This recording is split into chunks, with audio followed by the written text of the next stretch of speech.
سيدنا ونبينا ومولانا أبي القاسم محمد والصلاة والسلام على أهل بيته الطيبين الطاهرين المعصومين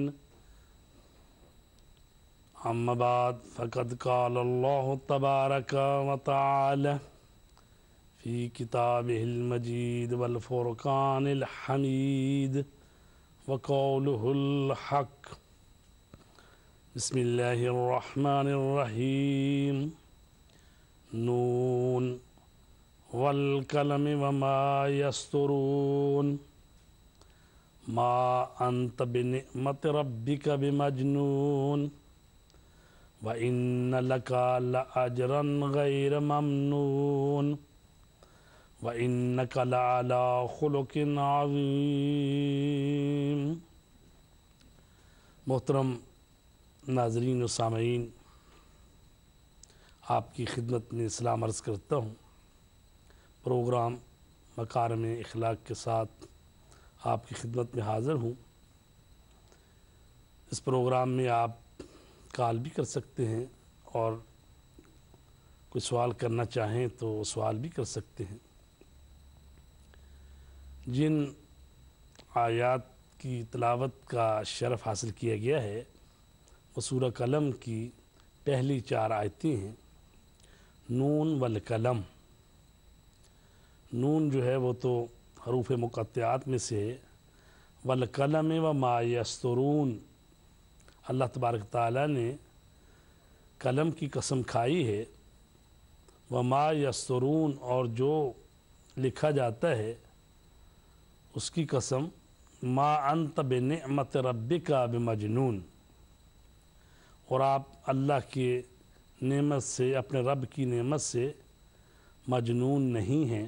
رسول پاک صلی اللہ علیہ وسلم سے اللہ تبارک تعالیٰ مخاطب ہے کہ آپ اپنے رب کے فضل و کرم سے، ان کی نعمت سے مجنون نہیں ہیں۔ وَإِنَّ لَكَ لَأَجْرًا غَيْرَ مَمْنُونٍ، اور آپ کے لیے بے انتہا اجر ہے، نہ ختم ہونے والا اجر ہے۔ وَإِنَّكَ لَعَلَى خُلُقٍ عَظِيمٍ، اور آپ خلق عظیم کی انتہائی بلندیوں پر ہیں، آپ خلق عظیم کے آخری درجے پر فائز ہیں۔ تو رسول کریم صلی اللہ علیہ وسلم کا مہینہ ہے ربیع الاول کا، اور رسول پاک صلی اللہ علیہ وسلم کو قرآن مجید میں فرمایا گیا ہے کہ آپ خلق عظیم کے مالک ہیں۔ اور یہ پروگرام جو ہے یہ مکارم اخلاق پروگرام ہے، تو اس میں رسول کریم صلی اللہ علیہ وسلم کی ذات والا صفات جو کہ خلق عظیم کی مالک ہے، اور خود رسول کریم صلی اللہ علیہ وسلم نے فرمایا ہے انی بعثت لأتمم مکارم الاخلاق، میں تو اسی لیے مبعوث ہوا ہوں تاکہ مکارم اخلاق کو تکمیل کروں، اس کو کمال تک پہنچاؤں۔ تو رسول کریم صلی اللہ علیہ وسلم جو ہیں وہ اپنی پوری بعثت کا مقصد اور ہدف جو بیان کر رہے ہیں وہ یہ ہے کہ مکارم اخلاق۔ تو انسان جو ہے وہ جب تک اس کا خلق و خو ٹھیک نہ ہو، اس کے نفس کا تزکیہ نہ ہو، تو وہ اخلاق کریمہ کا مالک نہیں بن سکتا۔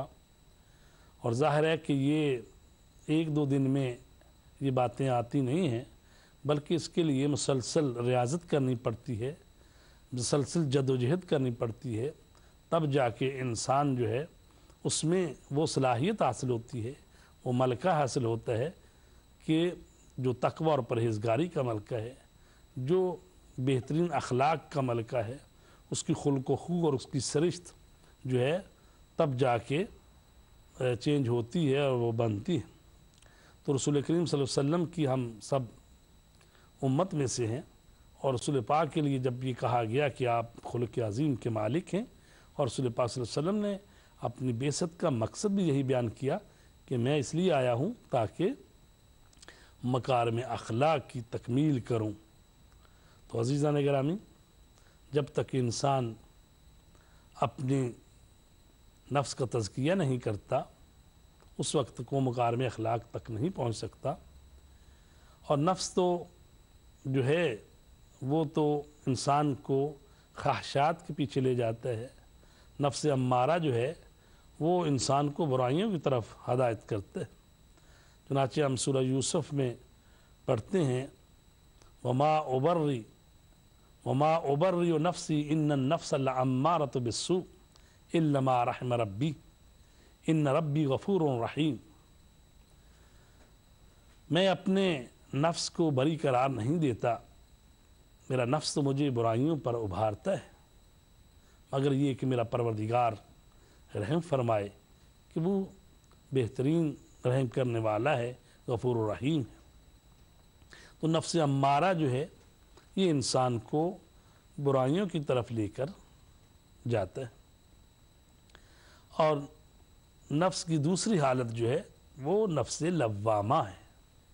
اور نفس لوامہ ملامت سے ہے، یعنی ایسا نفس کہ جو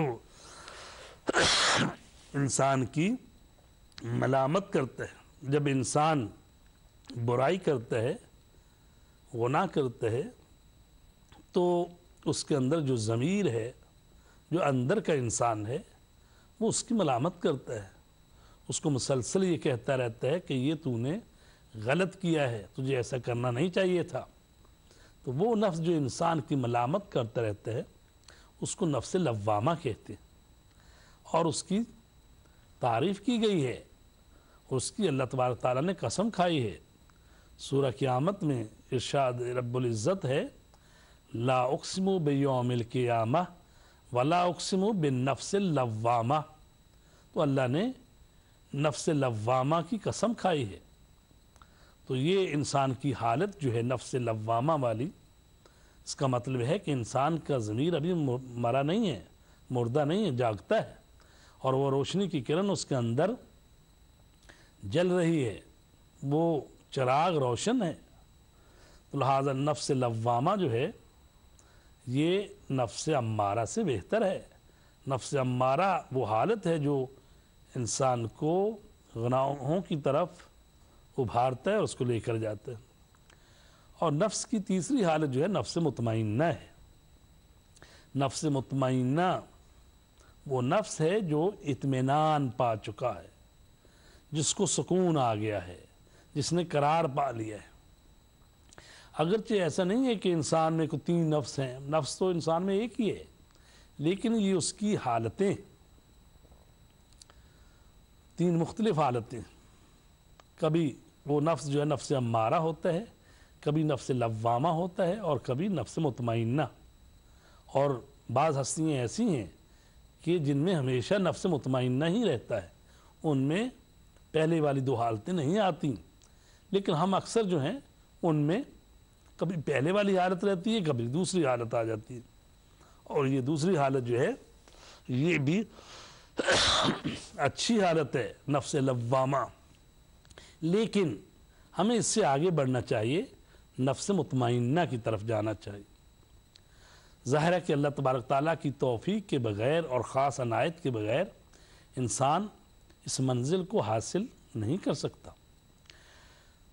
قرآن مجید میں سورہ فجر ہے جس میں کہا یا ایتھا النفس المطمئنہ، اے اطمینان والی روح. تو نفس مطمئنہ وہ ہے جو اپنے رب کی رضا پر راضی ہے. جو بھی قضاء و قدر اس کے لیے اللہ تبارک تعالیٰ نے دی ہے یا اس کے لیے لکھ دی ہے، وہ اس پر راضی ہے. اور وہ چاہے غم آئے، چاہے مصیبت آئے، اس پر وہ صبر کرتا ہے اور جزا و فضا اس طرح سے نہیں کرتا، کیونکہ وہ اطمینان والی روح ہے. اور جو اطمینان والی روح ہے وہ اللہ کی قضاء و قدر پر راضی ہے. تو اسی روح کو خطاب ہوتا ہے جب وہ واپس پلٹتی ہے اپنے پروردگار کی طرف، عالم برزخ کی طرف، ارجعی الی ربک راضیۃ مرضیہ.